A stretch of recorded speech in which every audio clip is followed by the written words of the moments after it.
कहानी की शुरुआत होती है अमेरिका की जानी मानी कॉलेज MIT में। इस वक्त प्रोफेसर जेरल्ड को अपनी मैथ्स की क्लास पढ़ाते हुए देखते हैं। लेक्चर खत्म होने के बाद उन्होंने अपने स्टूडेंट्स को बताया कि मैं क्लास के बाहर बोर्ड पर मैथ्स का एक बहुत मुश्किल सवाल लिखने वाला हूं और अगर तुम में से किसी ने भी इसे सॉल्व कर दिया तो कॉलेज में तुम्हारा नाम सुनहरे अक्षरों से लिखा जाएगा। उन्होंने अपने स्टूडेंट्स को मोटिवेट भी किया ये कहकर कि पहले भी मेरे कुछ स्टूडेंट्स ने इस क्वेश्चन को सॉल्व कर चुके हैं और आज के दिन वे बिल्कुल टॉप पर हैं अपनी फील्ड में। ये सवाल बहुत मुश्किल है। ये देखते हुए प्रोफेसर जेरल्ड ने उन्हें सेमेस्टर के आखिर तक का समय दिया ताकि वे आराम से समय लेकर इसे सॉल्व कर सकें। लेक्चर खत्म हुआ और फिर हमने विल हंटिंग नाम के एक आदमी को देखा जो वहां पर साफ सफाई का काम करता था। उसने वो मैथ्स प्रॉब्लम देखी जो प्रोफेसर ने लिखी थी। विल बाद में अपने घर गया और बाथरूम के शीशे पर इक्वेशन हल करने लगा। अगले दिन जब वो वहां बिल्कुल अकेला था, उसने चौक उठाया और प्रॉब्लम का जवाब लिख दिया। ये बहुत बड़ी बात थी क्योंकि उसने इस सवाल का जवाब सिर्फ एक दिन में निकाल दिया था। काम के अलावा विल अपना सारा समय अपने दोस्तों के साथ मटर गश्ती करते हुए बिताता था। एक दिन जब वो एक बेसबॉल मैच देख रहा था तो विल ने एक लड़के को देखा जो स्कूल में उसे परेशान करता था। उसे देखते ही विल के अंदर गुस्सा फूट गया। वो अपने दोस्तों के साथ उस लड़के के पास गया और लड़ाई शुरू कर दी। अंत में विल ने बदला लेते हुए उस लड़के को बहुत मारा। मामला ज्यादा न बढ़ जाए तो उसके दोस्तों ने उसे रोक दिया, लेकिन तब तक पुलिस वहां आ गई और जब पुलिस वाले ने उसे रोकने की कोशिश की तो उसने पुलिस वाले पर ही हमला कर दिया, जिस वजह से वो गिरफ्तार हो गया। दूसरी ओर प्रोफेसर जेरल्ड को पता चला कि जो मैथ्स प्रॉब्लम उसने लिखी थी वो तो हल भी हो गई है। वो तुरंत चेक करने गया और देखा कि किसी ने सच में उस क्वेश्चन का बिल्कुल सही जवाब लिखा था। उसने अपने कुछ होशियार स्टूडेंट्स से पूछा कि ये तुम लोगों में से किसी का काम तो नहीं है, लेकिन जब उन बच्चों ने भी मना कर दिया तब तो प्रोफेसर एकदम चौंक गया। खैर, प्रोफेसर की अगली क्लास पूरी तरह भरी हुई थी। सब लोग जानना चाहते थे कि आखिर वो अनजान मैथ्स जीनियस है कौन। प्रोफेसर ने कहा कि जिसने भी हल किया है वो आगे आए, मैं उसे उसका पुरस्कार देना चाहता हूँ। लेकिन पूरी क्लास एक दूसरे को देखने लगी, कोई भी आगे नहीं बढ़ा। जब कोई भी सामने नहीं आया तो प्रोफेसर ने अपने स्टूडेंट्स से कहा कि मैं एक और मैथ्स प्रॉब्लम लिख रहा हूँ जिसे हल करने में मुझे खुद 2 साल लगे थे। अब तुम में से जो भी वो मैथ्स जीनियस है इसे तो एक दिन में हल नहीं कर पाएगा। वहीं दूसरी ओर विल अभी जेल से बाहर आया ही था। उसने अपना साफ सफाई का काम किया और तुरंत प्रॉब्लम हल करने लग गया। उसी वक्त जेरल्ड अपने ऑफिस से बाहर आया और उसने विल को बोर्ड पर लिखते हुए देख लिया। उसने विल को रोकने की कोशिश की, सोचा कि वो बोर्ड पर ऐसे ही कुछ लिख रहा होगा। प्रोफेसर को अपनी तरफ आते हुए देखकर विल वहां से भाग गया। बाद में जब प्रोफेसर वापस आया तो उसने देखा कि विल ने तो वास्तव में उसकी प्रॉब्लम हल कर दी है, जिसे हल करने में उसे खुद 2 साल लगे थे। वो इस लड़के ने कुछ ही देर में हल कर दी। अब उसे पता चल गया था कि वो सीक्रेट मैथ्स जीनियस कौन है। काम के बाद विल अपने दोस्तों से मिला और वापस बार में गया थोड़ी ड्रिंक्स लेने के लिए। वहां कुछ खूबसूरत लड़कियों को देखकर विल का दोस्त चक्की उनके पास गया और फ्लर्ट करने लगा।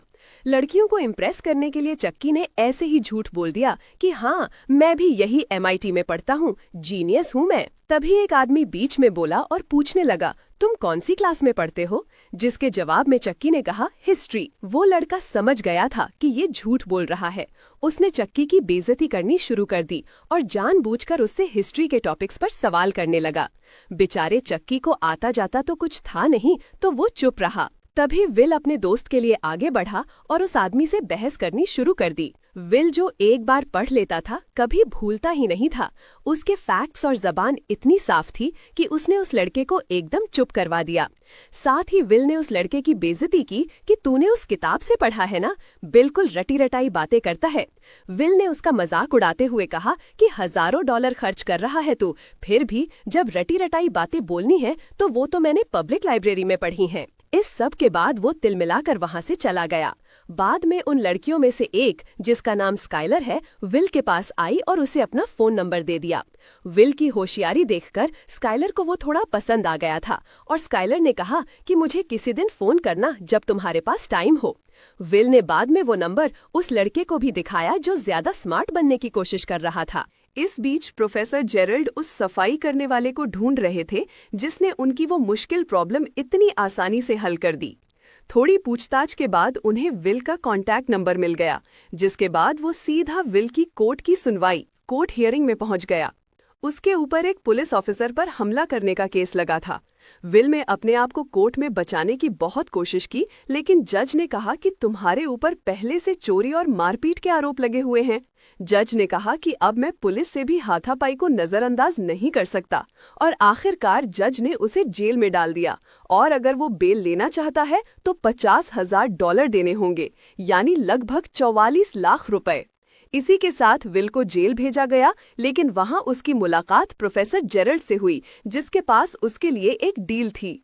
उसने विल से कहा कि मैंने जज से बात कर ली है और मैं तुम्हें छुटकारा दिलवाने के लिए तैयार हूं, लेकिन तुम्हें मेरी 2 शर्तें माननी होंगी। पहली शर्त ये थी कि विल प्रोफेसर जेरल्ड के साथ मैथ्स की क्लास लगाएगा, और दूसरी शर्त ये थी कि उसे काउंसलिंग लेनी पड़ेगी। विल इस बात पर हंसने लगा, लेकिन वो जेल में भी नहीं रहना चाहता था। उसके पास कोई ऑप्शन था नहीं, इसीलिए उसने सारी शर्तें मान ली। जल्द ही उसने अपनी मैथ्स की क्लास प्रोफेसर जेरल्ड के साथ शुरू कर दी, जो विल के तेज दिमाग को देखकर एकदम हैरान रह गए।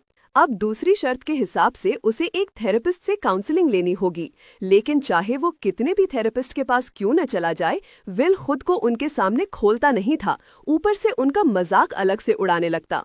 वो एक दिन पहले उन थेरेपिस्ट की लिखी हुई किताबें पढ़ लेता और अगले दिन जम के उनकी बेइज्जती करता। आखिरी ऑप्शन के तौर पर प्रोफेसर जेरल्ड ने अपने पुराने दोस्त शॉन मैगवायर से मदद मांगी, जो अब साइकोलॉजी पढ़ाता था। शॉन ने शुरुआत में तो कहा कि मेरे पास फालतू टाइम नहीं है इस सब के लिए, लेकिन जब जेरल्ड ने उसे समझाने की कोशिश की कि वो लड़का बहुत स्पेशल है, अगर सही रास्ते पर नहीं आया तो अपनी जिंदगी बर्बाद कर बैठेगा। ये सब सुनने के बाद शॉन आखिरकार मान गया और विल से मिला, जैसा कि उसने अपने पुराने थेरेपिस्ट्स के साथ किया था। विल ने शॉन की किताब भी पढ़ ली थी और अब वो उनके हिसाब से ही उसका मजाक उड़ाने लगा। लेकिन शॉन ने धैर्य रखते हुए विल के साथ एकदम सामान्य बातचीत की, बिना उसकी जिंदगी के बारे में कुछ भी पूछे। तभी विल की नज़र एक पेंटिंग के ऊपर पड़ी जो शॉन ने खुद से पेंट की थी। उस पेंटिंग और कुछ आर्ट बुक्स को देखकर विल शॉन की जिंदगी के बारे में कुछ भी अंट-शंट बोलने लगा। शॉन ने फिर भी विल की बातों पर ज्यादा ध्यान नहीं दिया, लेकिन फिर विल शॉन की पत्नी को भी अपनी बातचीत के टॉपिक में ले आया। उसकी पत्नी का जिक्र होते ही शॉन थोड़ा गुस्सा हो गया। विल को समझ आ गया कि शॉन की कमजोरी उसकी पत्नी है, तो वो बार बार उसका जिक्र करने लगा। उसने पूछा कि शॉन की पत्नी यहाँ क्यों नहीं है, क्या वो धोखा देकर किसी और के साथ भाग गई है क्या? ये सुनते ही शॉन पूरी तरह से अपना आपा खो बैठा और विल को गले से पकड़ लिया। उसने विल को चेतावनी दी कि कभी भी मेरी पत्नी की बेइज्जती मत करना। तभी विल ने शॉन से कहा कि सर, समय खत्म हो गया है। शॉन ने उसे छोड़ दिया और वो बाहर चला गया, ये सोचकर कि उसने फिर से एक थेरेपिस्ट को तोड़ दिया है। शॉन का मूड देखकर प्रोफेसर जेराल्ड को लगा कि वो और सेशन करने के लिए नहीं मानेगा, लेकिन शॉन ने तो कहा कि हाँ, मैं करूंगा इसकी काउंसलिंग, अगले हफ्ते से लगातार लेके आओ इसको मेरे पास। काउंसलिंग के बाद विल स्काइलर के साथ डेट पर गया। डेट पर विल को पता चला कि स्काइलर एक बहुत ही अमीर परिवार से है और इस वक्त हार्वर्ड में पढ़ रही है। उन दोनों ने ही एक दूसरे के साथ बहुत अच्छे से समय बिताया। अपनी खूबसूरत पहली डेट के आखिर में उन्होंने एक दूसरे को चूम लिया। विल जब अगले हफ्ते शॉन से मिलने आया तो शॉन ने कहा कि चलो बाहर चलकर बातचीत करते हैं। शॉन विल को एक पार्क में ले गया और उससे बात करने लगा। उसने विल से कहा कि तुमने जो कुछ भी बोला, मैंने उस बारे में बहुत सोचा। आखिर में मुझे यही समझ में आया कि तुम दिमाग से एक छोटे बच्चे हो जो ये जानता ही नहीं है कि वो क्या बोल रहा है, बदतमीज हो थोड़े से। शॉन ने विल से कहा कि मैं समझता हूँ तुम बोलना नहीं चाहते, शायद कोई डर है तुम्हारे अंदर, लेकिन बेटा एक बात याद रखना, कभी तो तुम्हें बोलना ही पड़ेगा, वरना जिंदगी की सारी अच्छी चीजें खो बैठोगे। अगले दिन विल अपने दोस्त चक्की के साथ एक कंस्ट्रक्शन साइट पर मजदूरी करने गया। उसने स्काइलर को फोन किया, लेकिन वो बात करने से डर रहा था। शॉन के साथ अपने तीसरे थेरेपी सेशन में विल ने एक शब्द भी नहीं कहा और शॉन ने भी नहीं। दोनों पूरा 1 घंटा चुप रहे। चौथा सेशन भी इसी तरह से शुरू हुआ, जहां किसी ने कुछ नहीं बोला। लेकिन फिर बोर होकर विल ने शॉन को एक जोक सुनाया। इसे एक हिंट मानकर कि विल शायद अब बातचीत करना चाहता है, शॉन ने उससे पूछा कि क्या तुम्हारी कोई गर्लफ्रेंड है? इसके जवाब में विल ने उसे स्काइलर के बारे में बताया कि कैसे उनकी पहली डेट बहुत ही बढ़िया गई, लेकिन अब मुझसे बात नहीं हो पा रही। शॉन ने पूछा कि ऐसा क्यों? तो विल ने जवाब दिया कि मुझे लगता है स्काइलर मेरे लिए बहुत ज्यादा अच्छी है और अगर मैं उससे मिलता रहा तो सब कुछ खराब हो जाएगा। कभी ना कभी तो वो समझ जाएगी कि मैं उसके लायक नहीं हूँ। शॉन ने उसे समझाया कि कोई भी किसी से बेहतर नहीं होता, हर किसी में कुछ चीजें अच्छी कुछ खराब होती हैं, लेकिन जरूरी बात बस ये है कि वो इंसान आपके लिए सही है या नहीं। इस बारे में और समझाते हुए शॉन ने अपनी पत्नी के बारे में बताया। उसने कहा कि वो बहुत अच्छी इंसान थी, बहुत प्यार करता था मैं उससे, लेकिन नींद में कभी कभी पाद देती थी। उसकी इस बात से पूरे कमरे का माहौल बदल गया। विल और शॉन दोनों ने खुलकर हंसना शुरू कर दिया। इसी पल वे दोनों एक दूसरे के थोड़ा करीब आ गए और विल को शॉन के आसपास थोड़ा कंफर्टेबल महसूस होने लगा। सेशन खत्म हुआ और शॉन ने सलाह दी कि जाकर बात करो उस लड़की से। विल शॉन की बातों में इतना खो गया कि उसे याद दिलाना पड़ा कि आज का सेशन खत्म हो गया है, चलो जाओ यहाँ से। शॉन की बात मानकर विल स्काइलर के कॉलेज में गया और उसे दोबारा बाहर चलने के लिए कहा। स्काइलर ने कहा कि मैं तुम्हारे साथ बाहर जाना चाहती हूँ, लेकिन मुझे एक बहुत ही ज्यादा मुश्किल प्रॉब्लम हल करनी है जिसमें कई दिन भी लग सकते हैं। विल और इंतजार नहीं कर सकता था तो उसने कहा कि वो सवाल मुझे दिखाना। सवाल देखते ही उसने पलक झपकते ही जवाब एक नैपकिन के ऊपर लिख दिया। इसके बाद विल ने कहा कि अब तो तुम्हारे पास कोई बहाना नहीं बचा, चलो मेरे साथ। उनकी दूसरी डेट के दौरान स्काइलर ने विल से उसके परिवार के बारे में पूछा और विल ने उसे झूठ कह दिया कि मेरे 12 भाई हैं। इस पर स्काइलर ने कहा, अच्छा नाम बताइए जरा, और विल ने धड़ाधड़ 12 रैंडम नाम क्रम में बोल दिए।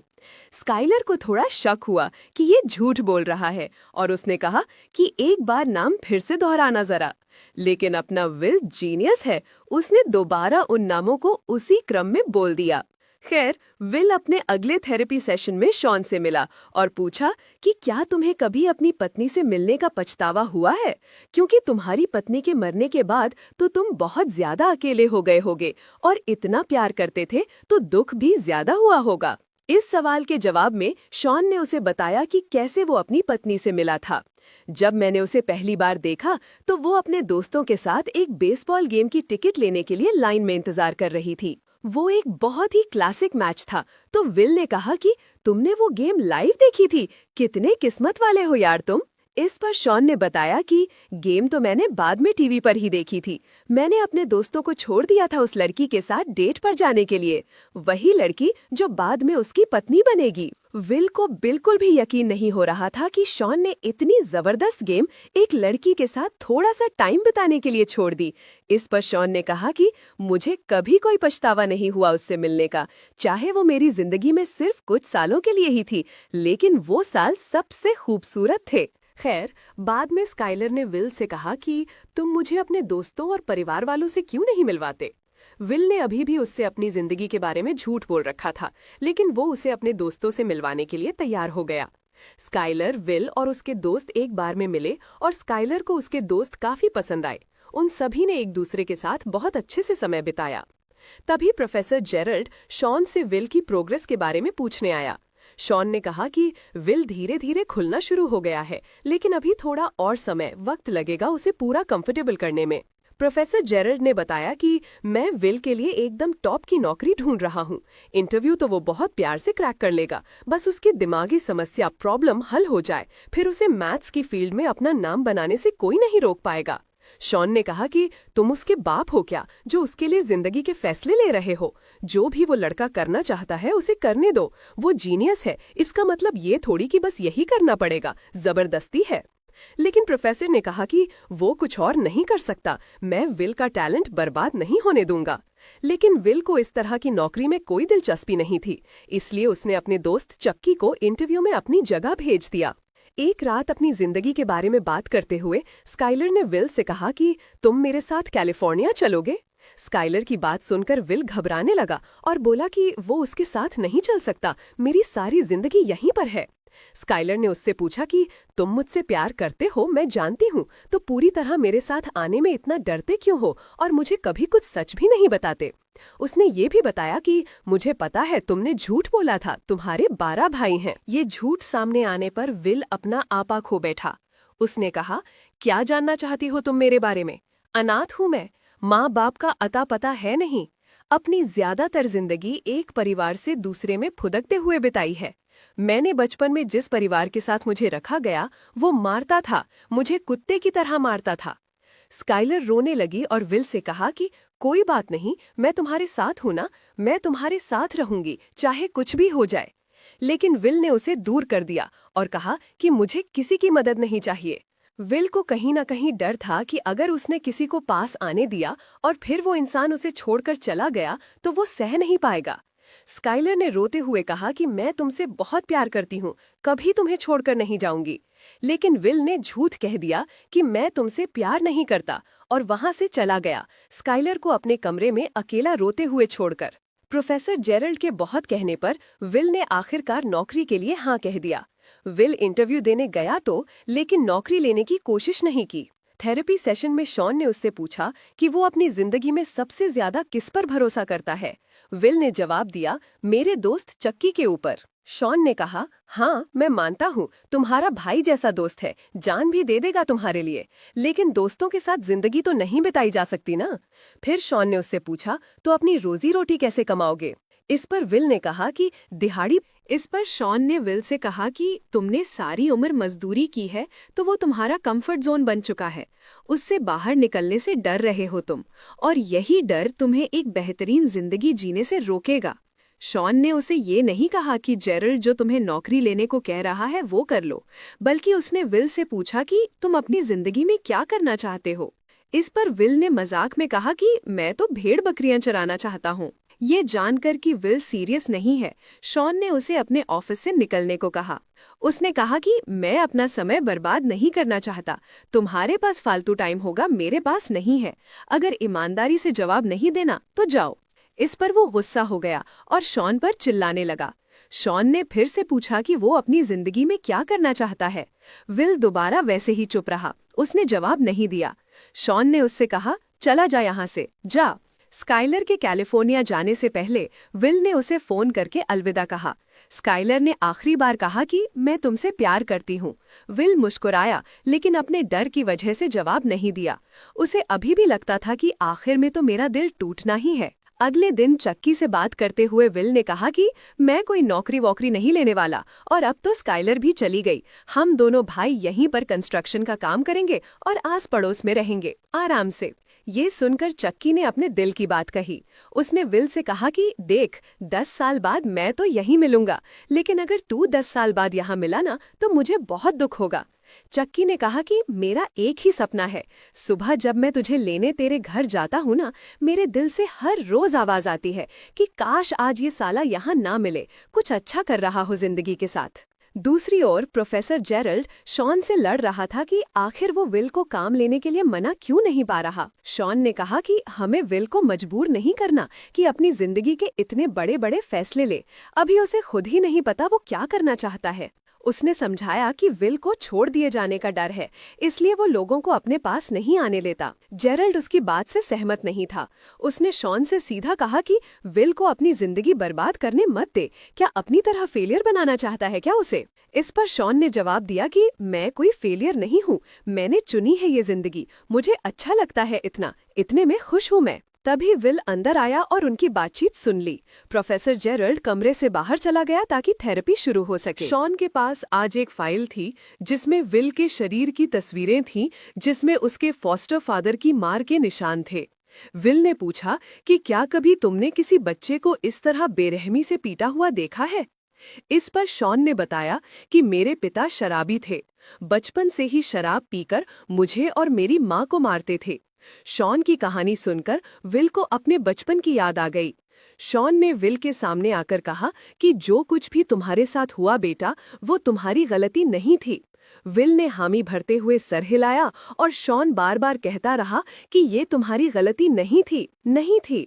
आखिर में विल ने कहा, मुझे पता है, पर शॉन फिर भी बार बार बोलता रहा, तुम्हारी गलती नहीं थी, नहीं थी, मान लो इस बात को। ये सुनकर विल की आंखों में आंसू आ गए। उसने शॉन को धक्का दिया। शॉन ने फिर से कहा कि जो कुछ भी हुआ तुम्हारी गलती नहीं थी। और अब आखिर में विल टूट गया। उसने शॉन को गले लगा लिया और जोर जोर से रोने लगा। अब वो अपना बीता हुआ दर्द छोड़कर आगे बढ़ने के लिए तैयार था। उसने शॉन से कहा कि वो उन्हीं नौकरियों में से एक लेगा जो प्रोफेसर जेरल्ड ने उसके लिए तैयार की थी। इसके साथ उसका आखिरी थेरेपी सेशन खत्म हुआ। विल ने शॉन से पूछा कि अगर बाद में कभी बातचीत करने का मन करे तो आ सकता हूँ, जिस पर शॉन ने कहा कि तुम्हारे लिए हमेशा दरवाजे खुले हैं। जिसके बाद विल ने शॉन को गले लगाकर अलविदा कहा। उसके 21वें जन्मदिन पर उसके दोस्तों ने मिलकर उसे एक गाड़ी दी थी। गाड़ी नई तो नहीं थी, पर विल बहुत खुश था इस उपहार से, क्योंकि ये उसके सबसे अच्छे दोस्तों की तरफ से था। उधर प्रोफेसर जेरल्ड शॉन के पास गया और उसे फेलियर बुलाने के लिए माफी मांगी। वे दोनों बिछड़े दोस्त फिर से मिल गए और शॉन ने बताया कि वो वर्ल्ड टूर पर जा रहा है। इतने भी कम पैसे नहीं कमाता मैं, समझा। जब शॉन अपना सामान पैक कर रहा था, विल उसके घर के बाहर कार लेकर आया और उसे ट्रिप के लिए रेडी होते हुए देखा। विल घर के दरवाजे तक गया और शॉन के मेल बॉक्स में एक लेटर छोड़ दिया और फिर वहां से चला गया। इसी बीच चक्की विल को काम पर ले जाने के लिए उसके घर गया। उसने दरवाजे पर दस्तक दी, लेकिन कोई जवाब नहीं आया। उसने खिड़की से झांक कर देखा कि वो घर पर नहीं है। चक्की मुस्कुराया और समझ गया कि विल को अपनी जिंदगी में क्या करना है। उसने फैसला कर लिया है। शॉन को भी विल का छोड़ा हुआ लेटर मिल गया। लेटर में विल ने लिखा था कि वो नौकरी नहीं ले रहा, वो कैलिफोर्निया जा रहा है स्काइलर से मिलने। ये पढ़कर शॉन मुस्कुरा दिया और अंदर चला गया। चलो, लड़की मिल गई, अपना जीनियस कुछ ना कुछ तो अच्छा कर ही लेगा।